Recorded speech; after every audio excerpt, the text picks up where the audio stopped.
दोस्तों, अंतरिक्ष में स्पेसक्राफ्ट या इंटरनेशनल स्पेस स्टेशन में रहकर एक कंट्रोल एनवायरनमेंट में रिसर्च करना काफ़ी आसान है, लेकिन असली खतरा तो धरती से अंतरिक्ष में जाने और वापस आने में होता है, क्योंकि जाते वक्त एस्ट्रोनॉट्स को पृथ्वी की ग्रेविटेशनल फोर्स की विपरीत दिशा में उड़ना पड़ता है और आते वक्त वातावरण में एंटर करने के दौरान गर्म हवाओं की गर्मी, दबाव और घर्षण का सामना करना पड़ता है। और इस दौरान एक भी छोटी सी भी गलती स्पेसक्राफ्ट में सवार एस्ट्रोनॉट्स के लिए एक बड़ी मुसीबत पैदा कर सकती है। इसीलिए एस्ट्रोनॉट्स के साथ कई एक्सपर्ट्स क्रू इस बात का ख्याल रखते हैं कि टेक ऑफ और लैंडिंग सही से हो जाए। आज के इस वीडियो में हम स्पेस ट्रैवल के विज्ञान को आसान शब्दों में जानेंगे, तो इस वीडियो में बने रहिएगा। दोस्तों, ये बात तो हम सभी को पता होती है कि रॉकेट ही वह व्हीकल है जिसकी मदद से अंतरिक्ष का सफर शुरू किया जाता है।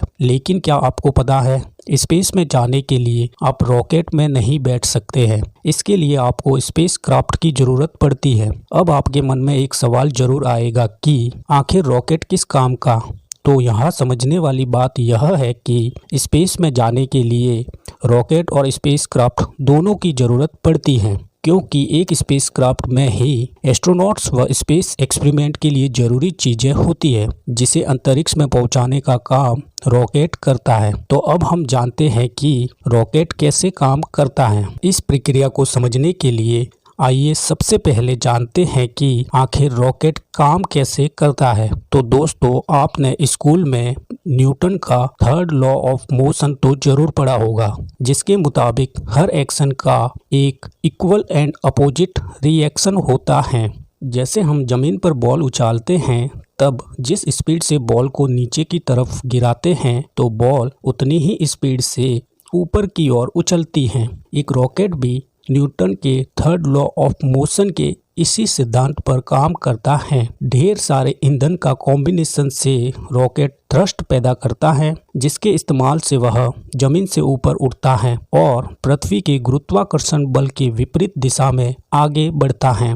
यहाँ गौर करने वाली बात यह है कि लॉन्च पैड से निकला यह गोलाकार यान रॉकेट नहीं होता है, बल्कि उसके पास में लगे ट्विन इंजेक्शंस को रॉकेट कहा जाता है, जिसका काम सिर्फ अपने पेलोड को स्पेस में पहुंचाना होता है। इस पेलोड में स्पेसक्राफ्ट में बैठे एस्ट्रोनॉट्स, सैटेलाइट या फिर साइंटिफिक इक्विपमेंट होते हैं। दुनिया में मौजूद हर इंजन की तरह रॉकेट को भी काम करने के लिए ईंधन की जरूरत होती है। जब ये ईंधन जलता है, तब उसमें से गर्म गैसें निकलती हैं। अपनी सीधी बनावट की वजह से रॉकेट इंजन इन गैसों को नीचे की ओर छोड़ता है, जिससे एक धक्का यानी थ्रस्ट पैदा होता है और रॉकेट हवा में उड़ने लगता है। अब आप सोच रहे होंगे कि आखिर ये धक्का कितना पावरफुल होता है। तो बता दे, स्पेस क्राफ्ट के पास लगे ट्विन सॉलिड रॉकेट साथ मिलकर 5.3 मिलियन पाउंड थ्रस्ट पैदा करते हैं, जो लगभग 40 मिलियन हॉर्स पावर जितना होता है। इतने पावर को उत्पन्न करने के लिए एक साथ 14,706 एक्सल डीजल लोकोमोटिव इंजन की जरूरत होती होगी।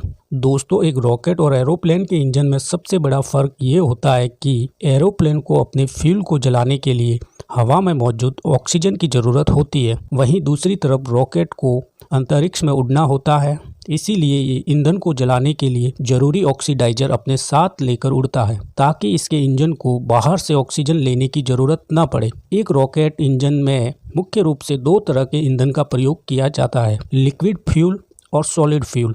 इस फ्यूल को ले जाने के लिए स्पेसक्राफ्ट और रॉकेट इंजन के साथ एक एक्सटर्नल फ्यूल टैंक जुड़ा होता है और स्पेसक्राफ्ट को पृथ्वी के वातावरण से बाहर स्पेस में सही जगह पर पहुंचाने के बाद रॉकेट स्पेसक्राफ्ट से अलग हो जाता है और यहां से स्पेसक्राफ्ट अपनी आगे की जर्नी पर निकल जाता है। शायद इस एक्सप्लेनेशन से आप रॉकेट के काम करने की इस प्रक्रिया के बारे में बेसिक चीजें समझ चुके होंगे। चलिए बढ़ते हैं स्पेसक्राफ्ट की तरफ। दोस्तों, एक स्पेसक्राफ्ट एरोप्लेन की तरह ही होता है, जिसमें एस्ट्रोनॉट के रहने, खाने, पीने और सोने के लिए सभी जरूरी फैसिलिटीज उपलब्ध होती है। एक हवाई जहाज के कॉकपिट की तरह ही स्पेसक्राफ्ट के आगे के हिस्से में इसका पूरा कंट्रोल सिस्टम लगा रहता है, जिसमें बैठकर पायलट एस्ट्रोनॉट्स स्पेसक्राफ्ट को कंट्रोल कर सकते हैं। दोस्तों, जैसे कि हमने आपको बताया कि रॉकेट स्पेसक्राफ्ट को अंतरिक्ष में पहुंचाकर अलग हो जाता है, इसके बाद पायलट एस्ट्रोनॉट्स के हाथों में कंट्रोल आ जाता है और वो स्पेसक्राफ्ट को अंतरिक्ष में उड़ाकर क्रू मेंबर्स को जरूरी जगह पर ले जाते हैं, क्योंकि इससे पहले तो ग्राउंड में बैठी नेविगेशन टीम ही इस लॉन्च को कंट्रोल कर रही होती हैं। इस स्पेसक्राफ्ट में एडवांस टेक्नोलॉजी की मशीनें लगी होती हैं, जिसका इस्तेमाल कर एस्ट्रोनॉट अंतरिक्ष में एक्सपेरिमेंट्स करते रहते हैं। इस स्पेसक्राफ्ट और रॉकेट के लॉन्च के लिए तीसरी जरूरी चीज़ें होती है, वह है लॉन्च पैड। आप भी जानते हैं कि इतनी ज़्यादा रॉकेट की हिट को छोड़ने वाला रॉकेट को उड़ाने के लिए सही प्लेटफॉर्म की ज़रूरत होगी, जो स्पेशली लॉन्च पर्पज के लिए डिज़ाइन किया जाता है। लॉन्च पैड दोस्तों वह प्लेटफॉर्म होता है जिसकी मदद से स्पेसक्राफ्ट को आसमान की तरफ एक स्ट्रेट लाइन में प्रोजेक्ट किया जाता है। अब पेलोड जितना ज़्यादा होता है, लॉन्च के स्टेज उतने ही ज़्यादा होते हैं। इस लॉन्च पैड पर रॉकेट और स्पेसक्राफ्ट के सेटअप होने के बाद इसे नेविगेशन टीम इसे स्पेस सेंटर में बैठकर आसानी से कंट्रोल कर सकती है। ठीक वैसे ही जैसे आपने मूवी में या कहीं न कहीं कमरे में बैठे वैज्ञानिकों को लॉन्च के वक्त 5, 4, 3, 2, 1 लॉन्च कहते हुए जरूर सुना होगा। दोस्तों, अंतरिक्ष विज्ञान में उतनी टेक्नोलॉजी विकसित नहीं हो पाई है कि एस्ट्रोनॉट पृथ्वी से ज़्यादा दूर तक जा पाए। इसीलिए पृथ्वी के पास ही अंतरिक्ष में अपने एक्सपेरिमेंट्स परफॉर्म करते रहते हैं और कई बार एस्ट्रोनॉट्स के स्पेस शटल सीधा इंटरनेशनल स्पेस सेंटर पर जाके लैंड करते हैं, जहां पर उनके रहने, खाने पीने और सोने से लेकर एक्सपेरिमेंट्स के लिए मॉडर्न इक्विपमेंट व अन्य जरूरी चीज़ें मौजूद होती हैं। लेकिन क्या आप जानते हैं कि दोस्तों, अंतरिक्ष में ये एस्ट्रोनॉट अपना टास्क पूरा करने के बाद ये एस्ट्रोनॉट फिर से धरती पर लौटते कैसे हैं? आप में से कुछ लोगों को लग सकता है कि स्पेस में रिटर्न होने के लिए रॉकेट का इस्तेमाल किया जाता होगा, लेकिन आपको बता दें, वापसी के दौरान